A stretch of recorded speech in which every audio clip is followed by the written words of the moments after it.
So as the name implies, we're looking for the highest value here. Now, if we have a graph that looks like this,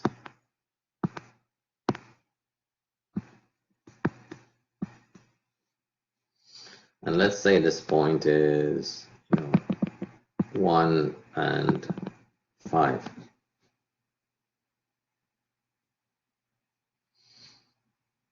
This point, does it have a relative max or a relative min?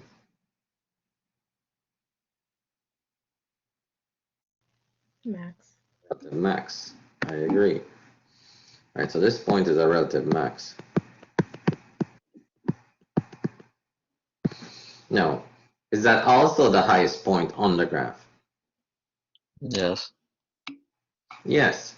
So this is also the absolute max. So sometimes they're the same, but sometimes they're not. Right?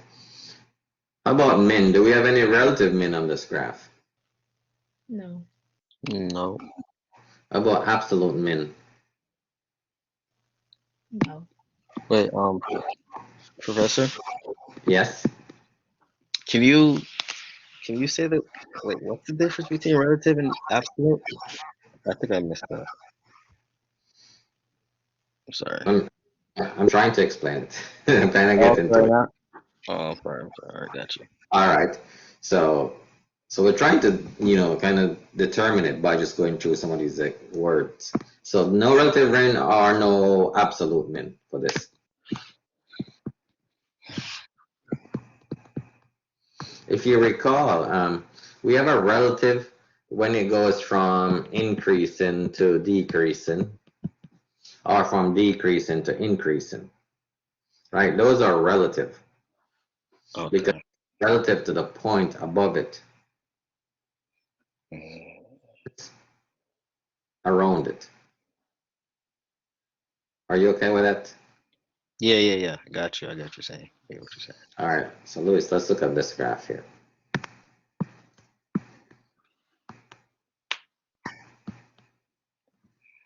Kind of like the one we just did. So this point here, let's say this is -2 and 2, and this point is 1 and -3. So this is -2 and 2, and this point here is 1 and -3. Now by just looking at this graph, we can see that it's increasing here, it's increasing here, and it's decreasing here. So do we have any relative max on this graph? Let's start with relative max. Yes. We have a relative max. -2, 2. And -2, 2. And it is a relative max because it's going from increasing to decreasing. Yeah. We also have a relative min, right? Which is 1 and -3. Where it's decreasing and increasing. Right. Now, do we have any absolute max or absolute min? No, because if you're going to like infinity. Exactly, because even though this is higher than the points around it, it's not the highest point on the graph because all these other points are higher than this. Do you agree? Mm-hmm. So it's the relative max here is not the absolute max.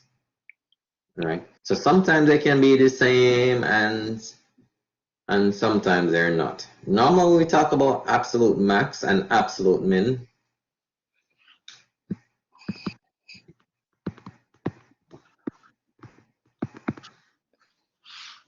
We talk about on a closed interval.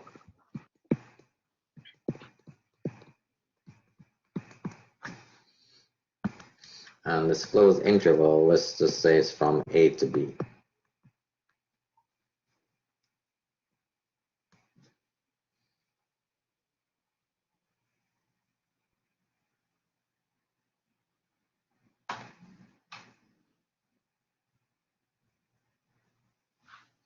So let's say we go back to this graph here.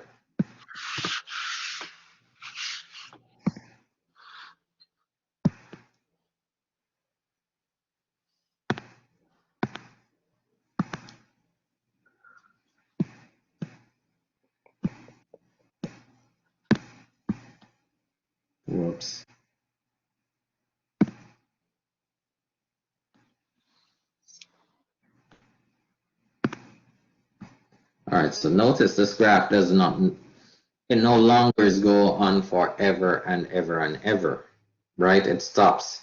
This is what we mean by a closed interval.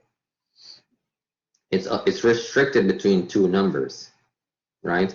And the left end number would be A and the right end number would be B. No, let's take out some more of this stuff. Let's get in the way.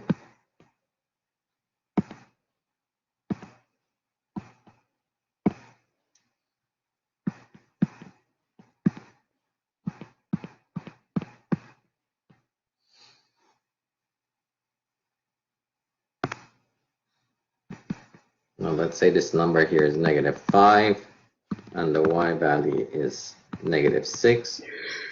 Here, this would be 5 and who knows, maybe 7. Now we can say we have some absolute max and absolute min. Would you agree with that? Yes. What's the absolute maximum point on this graph? 5, 7, the B. That's so the absolute max would be 5 and 7, the B, and absolute min -5, -6. -5 and -6. So sometimes they're the same and sometimes they're not. Right. We can have an absolute max on or min on an open interval, but most time than not, it does happen. Like this one here, this has an absolute max and min at the same point. But this one doesn't. So you can understand the difference between the absolute max and min and the relatives.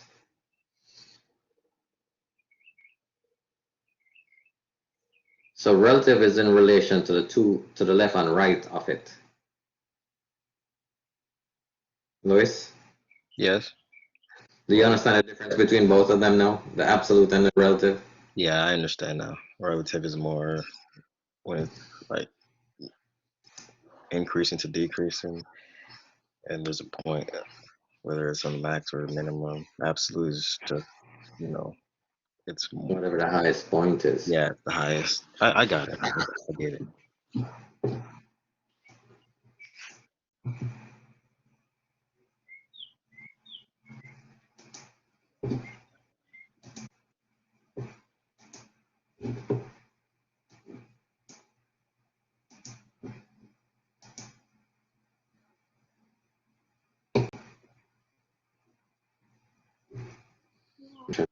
Question from the homework. All right, so let's talk about this before we do an actual question. Where did the absolute max and min occurs?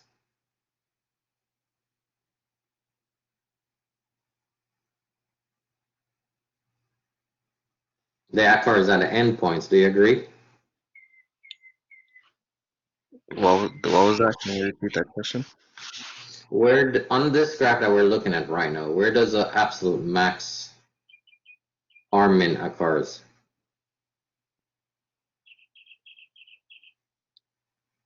The absolute max is that 5, 7. Yeah, but all right, you're correct. But I'm trying to look at that they occur at the endpoints. Do you see that? They're both ends. Yeah.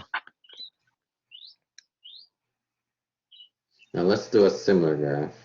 Let's actually see if we can copy this graph down here.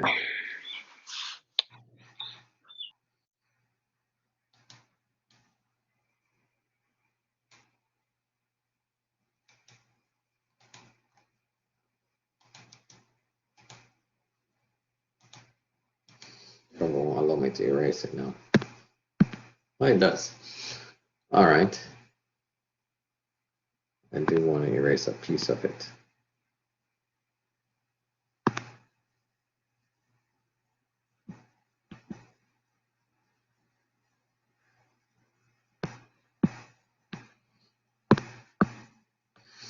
All right, so I just modify this graph.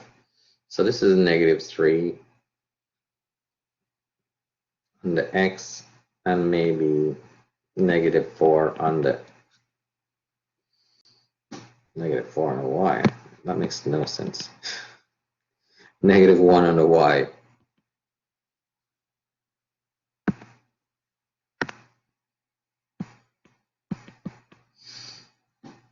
All right, so I just changed a couple of things. I changed the endpoints.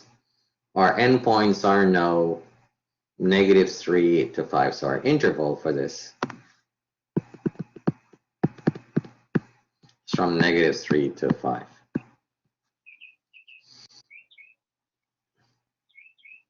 Now, what's the relative max on this graph? Where's the relative max? Is it still -2, 2? Still -2, 2. Yep. How about relative min? 1, -3. 1, -3. How about the absolute max? 5, 7. 5 and 7. How about the absolute min? Oh wait, it can still be 1, -3, correct? It is still 1 and -3 interest, you see? So when we talk about absolute, it is either going to be at the endpoints or at the critical numbers where the relatives are. So when we test for this absolute, not only are we testing the critical values, we have to test the endpoints.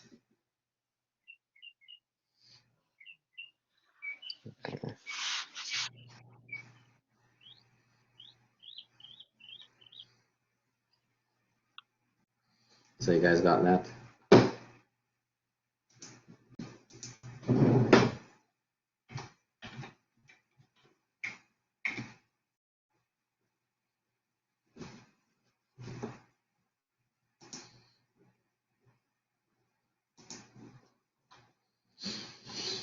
All right, so what we're saying is that absolute max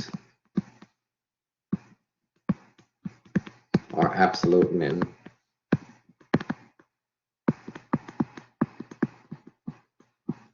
at the endpoint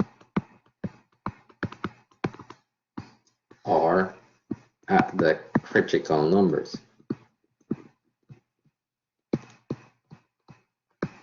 And we already know how to find the critical numbers, right? It's just like we were doing previously. We find the first derivative, set it equal to 0.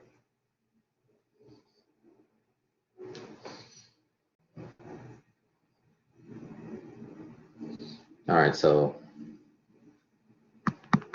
to find absolute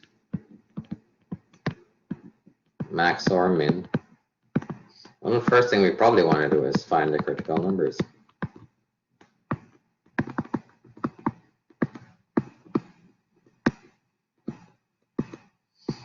And to me, this section is a little easier than the last section because we don't have to go through all that,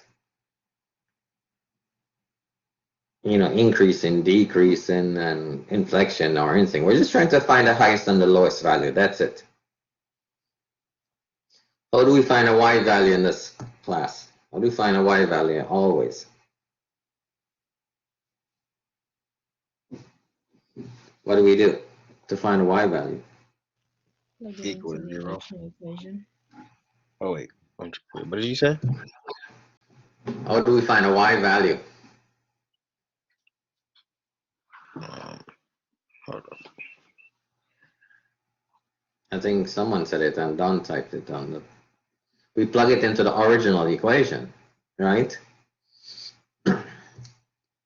So, because that's all we're interested in, excuse me, when we're trying to find absolute max or min. The absolute max or min are the y values. And normally I give it as a point, but we're interested in the y values. So we're going to evaluate the function.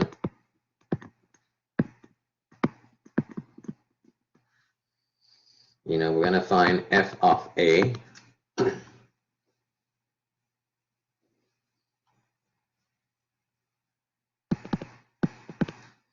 And we're going to find f of the critical numbers. Excuse me for first. So this is 3 point. 2.4. 4. Okay. We're looking at 3.3. Okay. Got it. So we're gonna do critical number 1.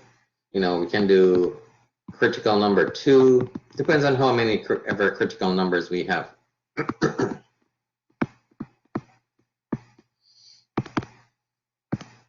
And we're gonna do f of b.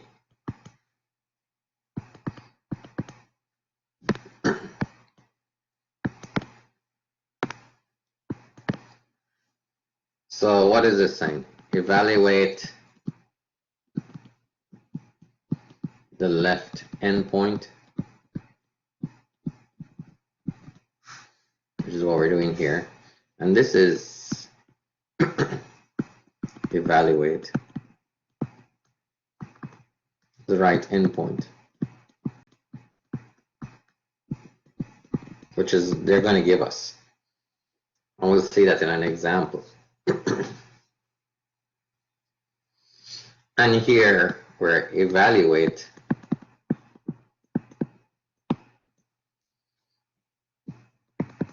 with all critical numbers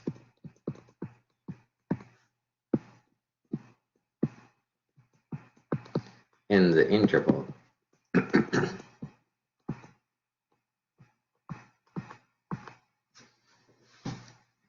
So once we find all these x values, all we're doing is just plugging them into the original function. That's it. Now, once we plug them into the original function, I know this looks long-winded, but that's all we're doing. We're plugging in A, which is the left endpoint. We're plugging in B, which is the right endpoint, and we plug in all the critical numbers. Now, whatever the highest value is, or the highest y value,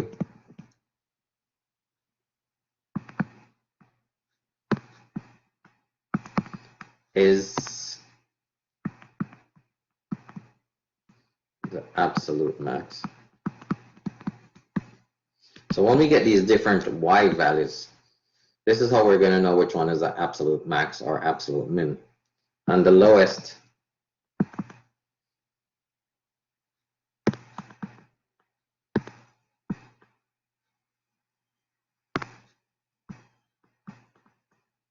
y value is the absolute min.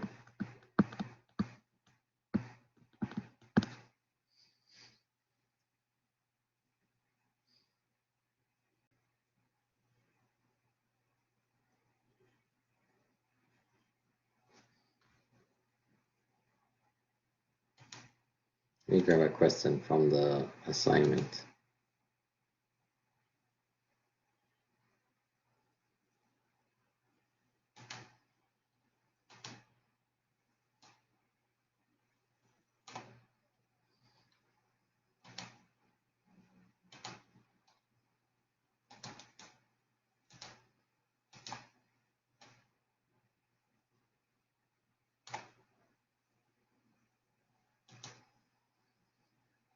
All right, you guys ready to proceed with this question? Any question before we move on?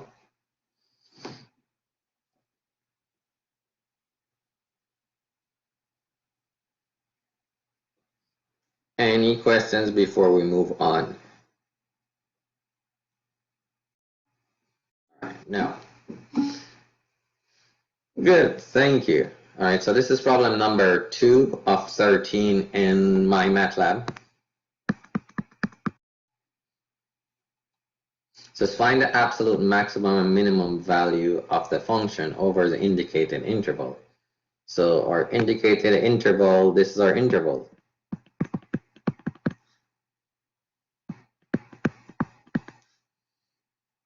And our A is equal to 0, and our B is equal to 3, right? This is the A value, and this is the B value. So we know we're going to have to plug in those two. We're going to plug in f of A, we're going to find f of B, but we also need to find the critical numbers in between 0 and 3. So to find the critical numbers, it's no different like we did in 3.1 and 3.2. We're going to find the derivative. So this would be 3 minus 6x. You said it's going to be different than the way we do it 3.1, 3.2? No, no different. Oh, no different. I got you. Right, so we take the derivative, and after we take the derivative, how do we find the critical numbers?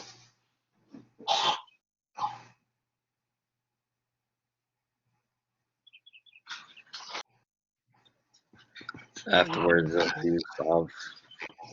We set it equal to 0 on solid, right? Yeah, equal to 0, then solve. Yeah. So x is equal to 1/2.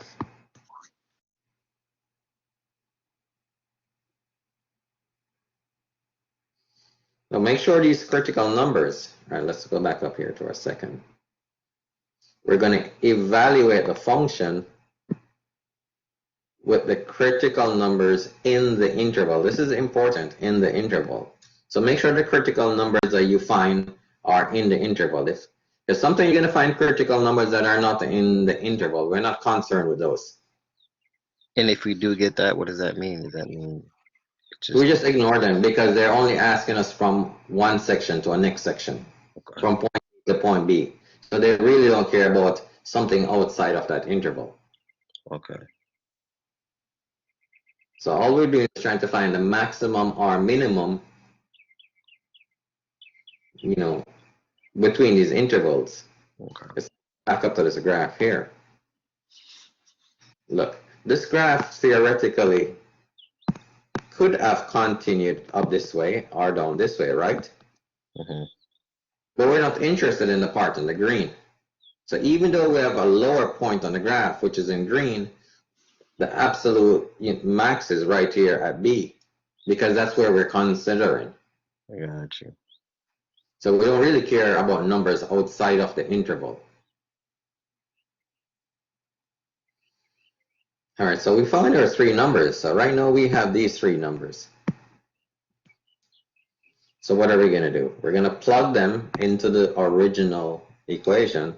So we're going to find f of 0, which is what we're doing up here, which is now we're finding the, so this is what we're finding right now, f of a.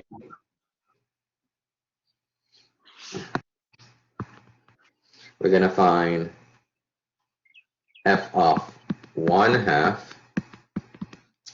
which is the critical numbers in the interval. So that's what we're doing now. So we're trying to find the critical numbers in the interval. Okay. Which is what we're doing here. And finally, what are we going to do? Find f of b, which is 3.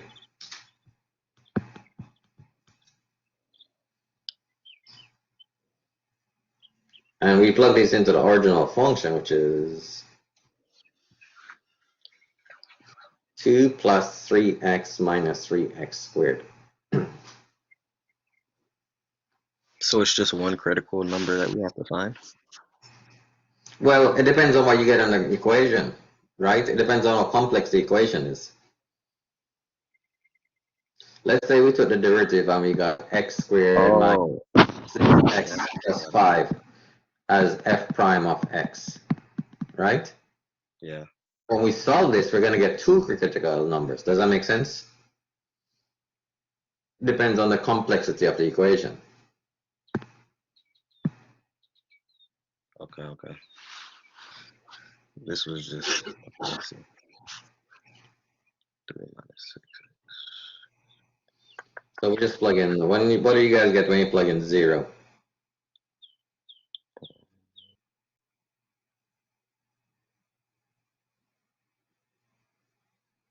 -3. You sure? No, I'm not sure. It's in my head. Let me see. 2, right? Because if you plug it in, look, it's going to be 2 plus 3 times 0 minus 3 times 0 squared. So this cancels out, leaving us with just 2.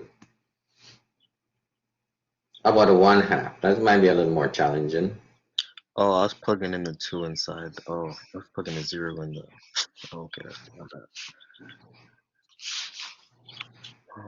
2. 1/2. What do you guys get for 1/2?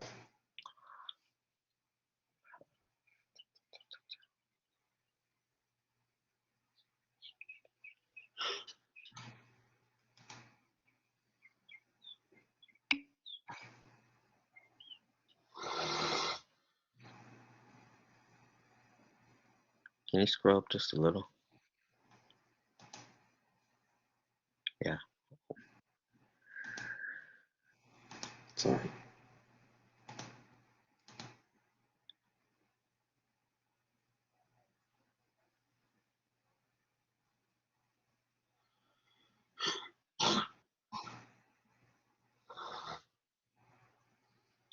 Anyone got an answer? Oh, 2.75. Thanks, Samira. So Samira got 2.75 for this. And the 3? Anyone did 3? Negative 16. All right. So what is our absolute max then? And absolute min. All right. Absolute max 2.45. Exactly. There you go. Negative 1.5 and 2.75 because they will probably ask for the coordinates. And the absolute min? 3, negative 6. So a lot less work. That's all they're asking us to do. Find the absolute max and absolute min. So you'll notice that the absolute max here was at one of the critical numbers and one was at the end point, just like the previous problem actually.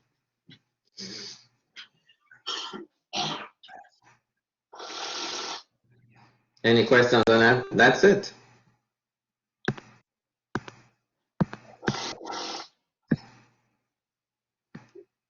I think we have time for one more. But it doesn't. That's 3.4. Yeah, this is 3.4. What's it called? What is this lesson called? Finding absolute max and minimum. Oh, this one. I just said that. It probably has some other form of definition in there.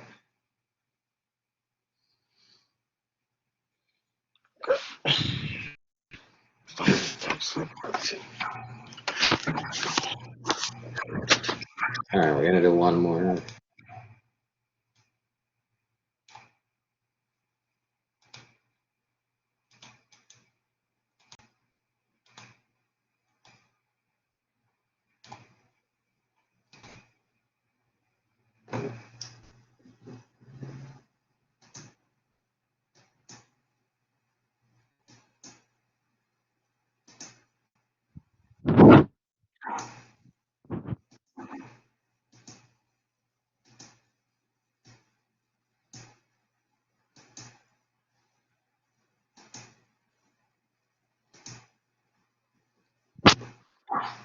All right, so I guess this one was number 3.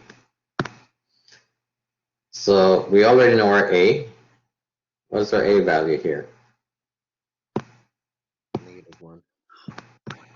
A is -1, I agree. And our B is 2. So all we have to do is find the critical numbers, right? That goes in between those two. So how do we find the critical numbers? Let's find a derivative. Okay, the first derivative, set it equal to 0 and solve it. So this will be 9x squared minus 6x minus 3, which we're going to set equal to 0 and solve it. We could probably make this a little easier by factoring out the 3, which leaves us with 3x squared minus 2x minus 1.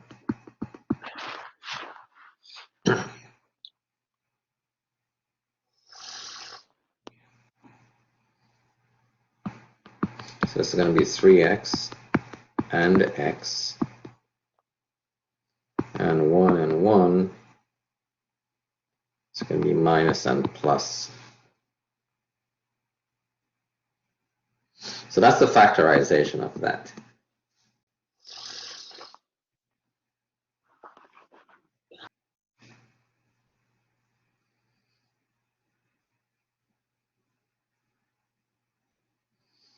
Now what are we going to do? Set each factor equal to 0. I know some of you are probably a little bit rusty on factorization. If you need help on that, you just email me or something and go over these rules. But this class is not about factorization.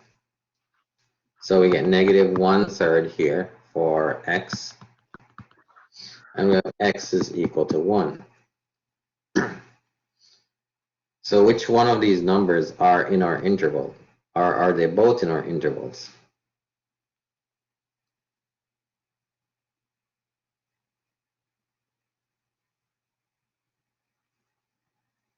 Are they both in the intervals? Yeah, I believe, yeah, they both are. Yeah. Yeah, right. -1/3 and 1. They're both in our intervals. So if we go on our number line, what do we have? So 0, -1, 1, 2. 1 is here. So that's a critical number. -1/3 is going to be somewhere around here. So these are the 4 points we're evaluating, the 2 endpoints and the 2 critical numbers.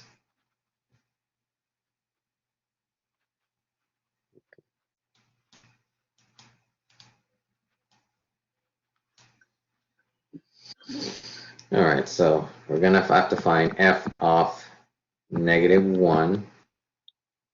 Let's write this equation down here so we can see 3x to the third minus 3x squared minus 3x plus 4. That's what f of x is. We're going to do f of -1/3.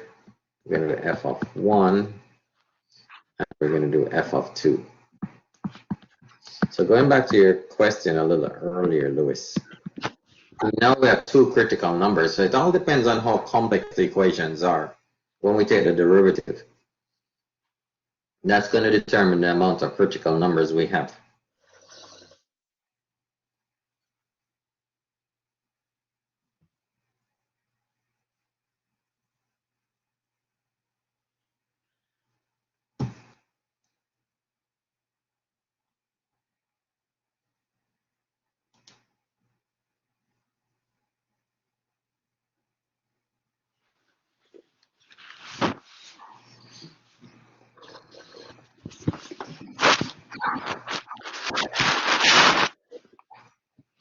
All right, so looking for some values here.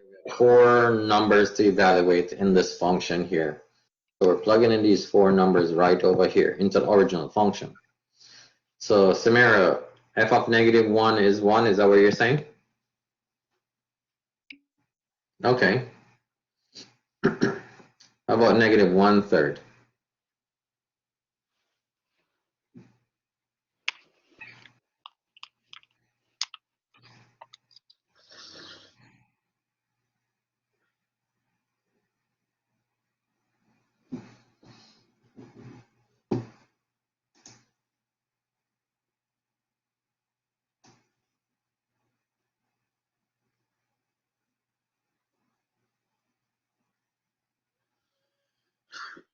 Anyone get an answer for -1/3?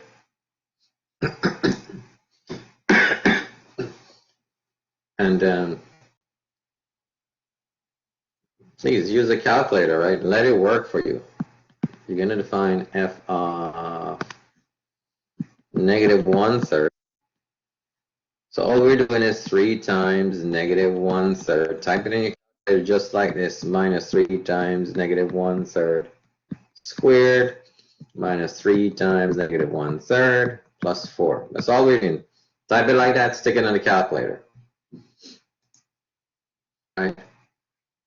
4.5, so you got a couple of 4.5, so let's go with that. About 1. 1 for 1.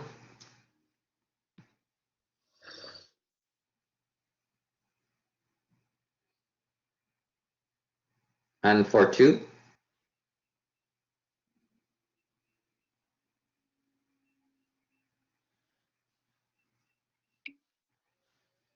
10.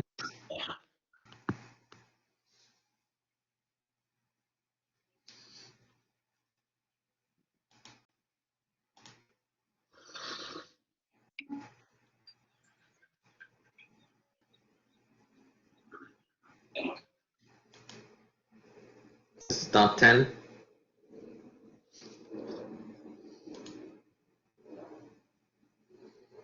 It's 10. All right, so what's our absolute max then?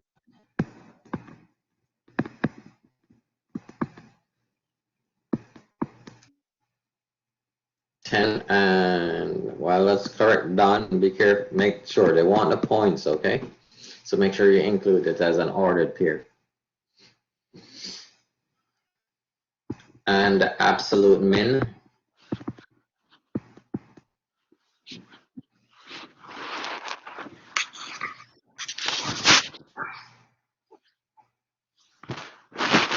Could be both. What's the absolute min here?